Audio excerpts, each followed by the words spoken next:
Assalamualaikum warahmatullahi wabarakatuh. Hari ini kita akan berbagi pengalaman kembali ya terkait tentang pengelolaan kinerja platform Merdeka Mengajar untuk guru dan juga kepala sekolah berupa tutorial, yakni bagaimana cara mengisi dokumen tindak lanjut observasi di PMM yang mana sebelumnya kita telah diobservasi oleh kepala sekolah. Maka langkah berikutnya kita harus mengumpulkan dan juga mengisi dokumen tindak lanjut pada aplikasi PMM. Bagaimanakah contohnya dan caranya? Silahkan simak video ini sampai selesai. Namun sebelum kita lanjut, perlu saya ingatkan bagi teman-teman yang mungkin baru saja menemukan channel ini, silahkan klik tombol subscribe-nya dan aktifkan notifikasi loncengnya, sehingga nanti jika ada update video terbaru, kalian tidak akan ketinggalan informasi. Baiklah, kita akan melanjutkan untuk pelaksanaan kinerja ini, di mana kita sudah lakukan observasi. Nah, ini di sini setelah teman-teman diobservasi oleh Bapak atau Ibu kepala sekolah, maka di bagian langkah berikutnya ya rencana tindak lanjut ini kita saat ini sudah 50% presentasinya. Nih, maka kita bisa klik di sini yaitu cek langkah observasi. Nah, pastikan teman-teman di sini pindah di bagian tab yang ketiga, yaitu pelaksanaan observasi. Untuk pelaksanaan observasi ini, jadi ini yang pertama mengisi dokumen persiapan ini ya. Setelah dilakukan pada bulan April ya. Setelah itu teman-teman sudah diobservasi. Inilah sudah diobservasi kemarin, misalnya di sini 8 April 2024. Di mana untuk dokumen rinciannya juga sudah kita lihat. Berikutnya setelah teman-teman diobservasi, langkah berikutnya kita akan mengisi dokumen tindak lanjut. Kita bisa klik di sini. Kita sudah lakukan penilaiannya, rekomendasinya dilakukan dengan efektif. Sampai di tahap ini maka kita akan melanjutkan yaitu mengisi dokumen tindak lanjut. Tentunya untuk teman-teman yang sudah bisa sampai diisi dokumen ini, dokumen tindak lanjut ini, pastikan sudah diobservasi. Kalau misalnya kita lihat di akun kepala sekolah itu adalah tampilannya mungkin kira-kira seperti ini ya. Jadi teman-teman bisa meminta info dari Bapak atau Ibu kepala sekolah apakah sudah diobservasi ataukah belum. Di sini kepala sekolah bisa masuk sebagai pejabat penilai kerja, kemudian dilakukan penilaian, dipastikan di sini sudah dilakukan penilaian. Pada akun kepala sekolah, cek daftar guru, maka dipastikan seluruh ini sudah dinilai.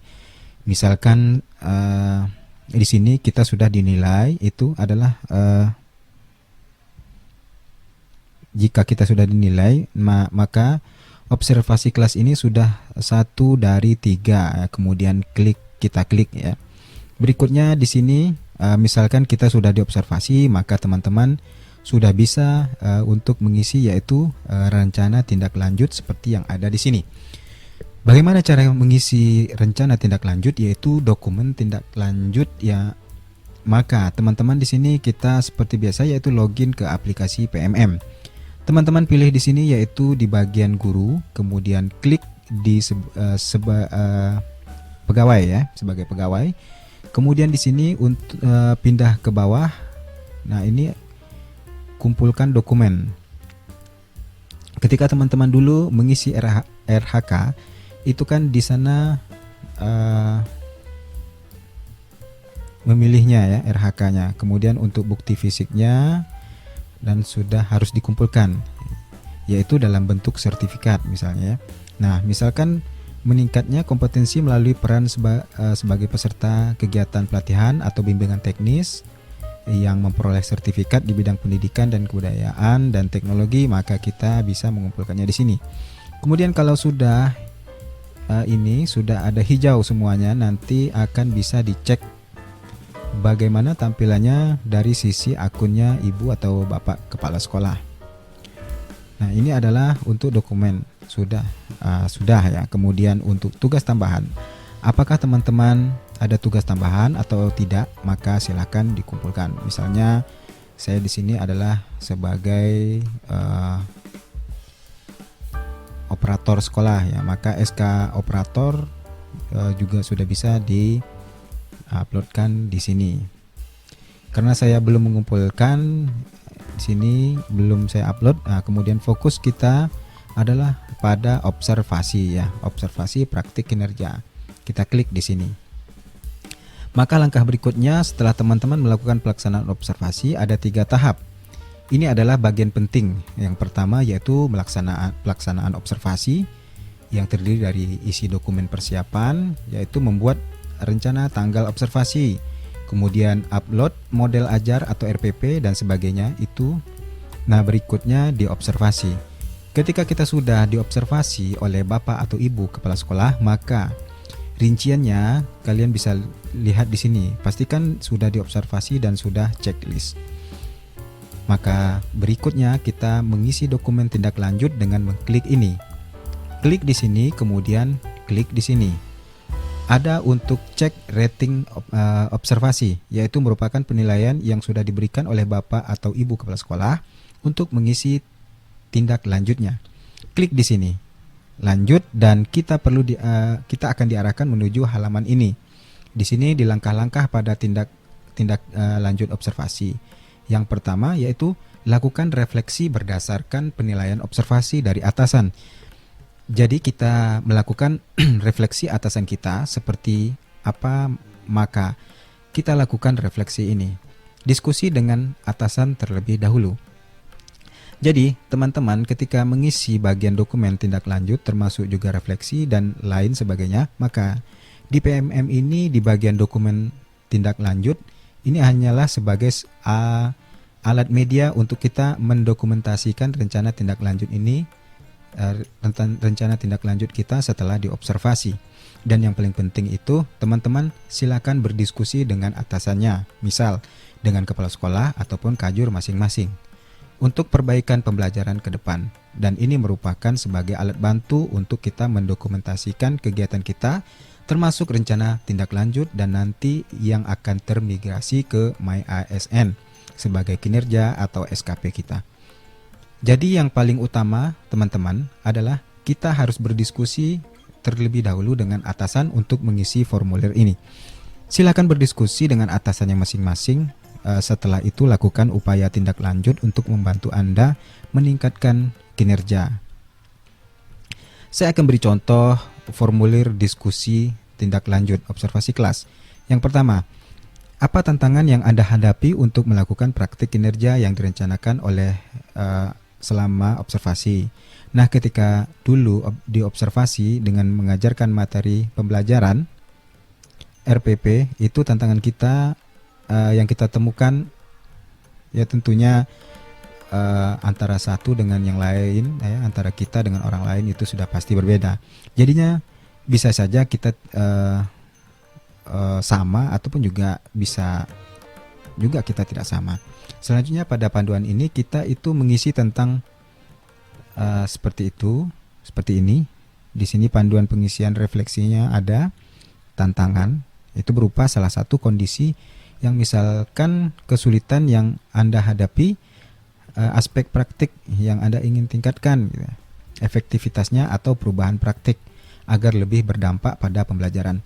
Inilah bentuk tantangannya. Kemudian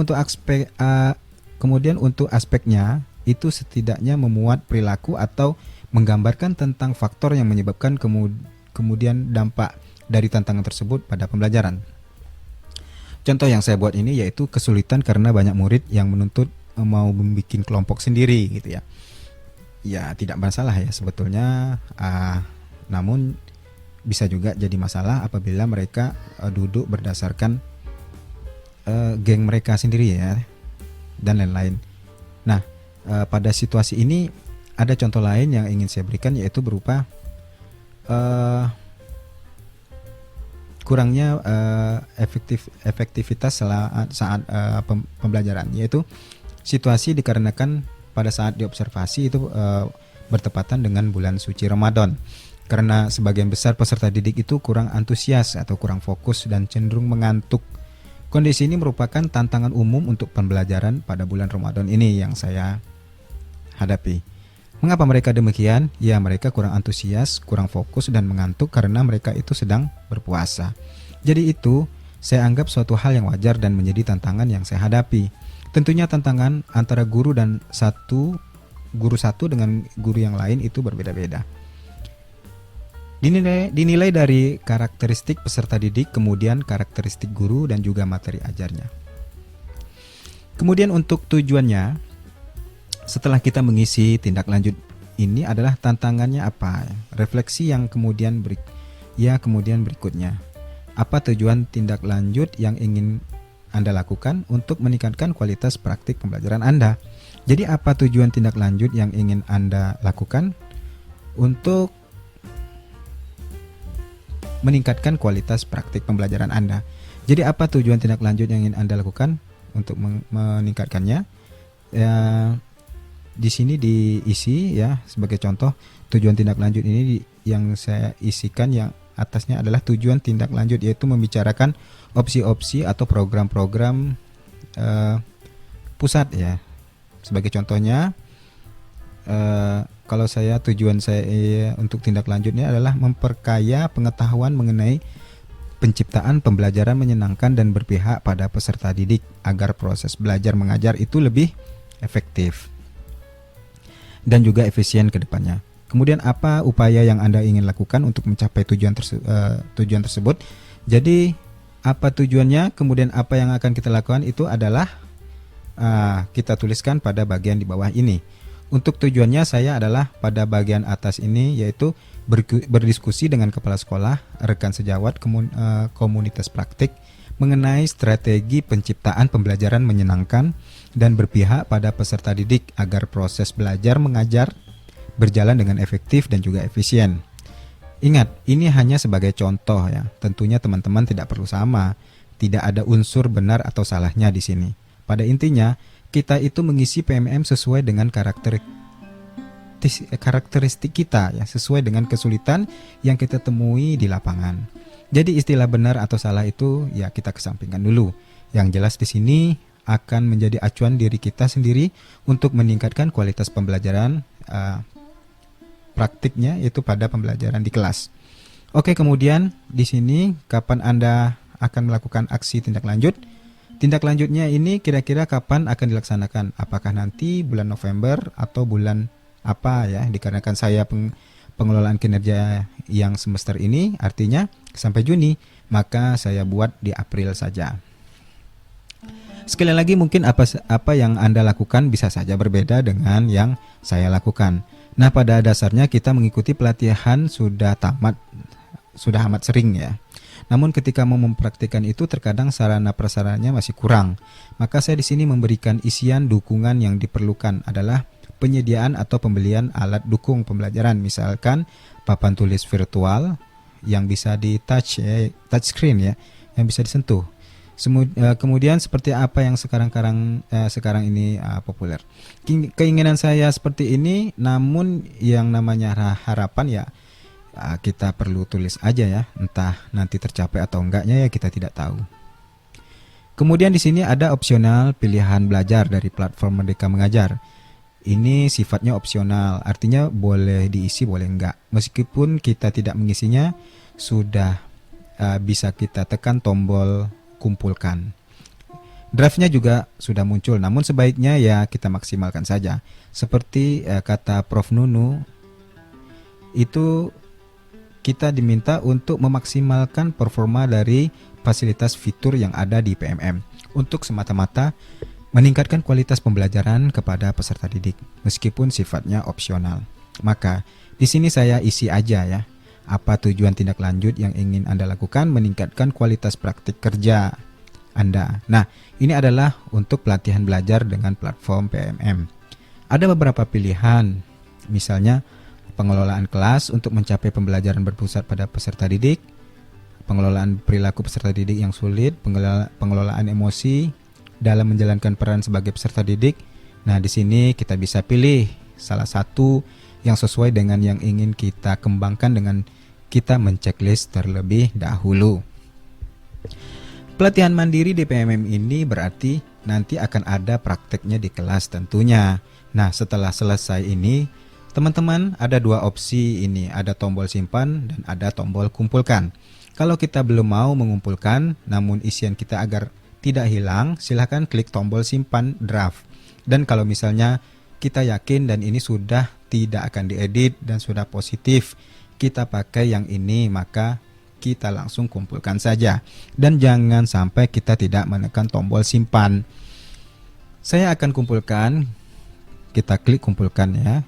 Dokumen setelah dikumpulkan, isi dokumen dan tidak dapat diubah lagi. Kita pastikan kembali kita sudah benar mengisinya dan kita klik kumpulkan. Sekarang berhasil dikumpulkan dan apabila kita reload, sudah ada checklistnya, maka cek rincian pada tombol ubah dan tentunya nanti akan bisa diubah ketika sudah dicek di akun kepala sekolah, sudah dicek oleh akun kepala sekolah.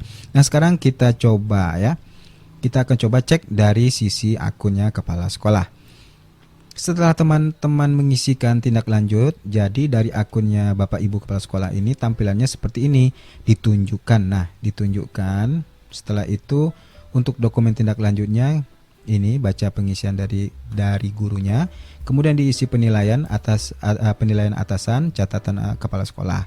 Bagaimana kesadaran guru ketika berefleksi ini, apakah dia sadar atau setengah sadar atau gimana? Yang sadar tantangannya dan penyebabnya berada di luar kendali kah atau lain-lain. Nah, kalau anak lapar nggak mungkin ya. Kalau anak lapar nggak karena puasa itu kan tentunya ya secara sadar ya. Contohnya guru sudah berupaya menyampaikan refleksi dengan jujur dan memiliki keinginan untuk memperbaiki efektivitas pembelajaran. Nah, setelah dinilai oleh kepala sekolah pada akun guru sudah nggak bisa diubah lagi. Artinya sudah dinilai kalau misalkan di sini sudah dikumpulkan oleh kepala sekolah. Ini sudah dinilai dan kita sudah lihat dari seluruhnya. Kita klik kumpulkan. Kemudian kita klik kumpulkan dan inilah untuk tindak lanjut observasi sudah oke. Terlihat sudah terchecklist. Berikutnya kita perlu pantau dari akun guru dan ternyata sudah. Namun ternyata kita masih ada kesempatan ubah ya walau sudah disetujui oleh kepala sekolah. Jadi coba kita reload dan ternyata masih bisa diubah. Nah, sekarang setelah kita dinilai dari Bapak atau Ibu kepala sekolah, maka langkah berikutnya adalah kita cek rincian, kita klik lanjutkan tadi dan kita sudah mengisi dan sudah disetujui. Selanjutnya tadi saya memilih selain berdiskusi dengan rekan sejawat, dengan atasan dan sebagainya, kan juga memilih topik untuk pembelajaran mandiri ya, untuk meningkatkan hal tersebut. Nah, ini sifatnya opsional. Kita sudah pilih tadi ya, yaitu pembelajaran dari platform Merdeka Mengajar atau PMM. Dan kebetulan saya memilih 3 item, periode pelaksanaan tindak lanjut, kemudian sumber daya. Kemudian di sini kita memilih modul. Nah, teman-teman dapat memilih modul masing-masing. Sekali lagi, walaupun pelatihan mandiri itu memang tidak wajib, namun sebaiknya kita pelajari karena fitur ini gratis. Apalagi kita nanti akan berdampak positif kepada kita untuk memperbaiki praktik pembelajaran kepada peserta didik melalui modul ini yang berisi beberapa bab-bab, nonton video, kemudian latihan pemahaman, kemudian juga kita tuliskan refleksi dan terakhir nanti teman mengerjakan post test. Namun tidak ada aksi nyata di dalam pengerjaan modul ini. Dan untuk pengelolaan kinerja ini sudah sampai sini, maka teman-teman silakan lakukan apa yang sudah tadi saya direncanakan. Dan proses pengerjaan kita nanti akan dipantau oleh Bapak dan Ibu Kepala Sekolah ya, lewat pantauan progres tindak lanjut guru. Setelah itu terakhir nanti akan dinilai dokumen refleksi dan tindak lanjut guru, kemudian semoga bermanfaat. Wassalamualaikum warahmatullahi wabarakatuh.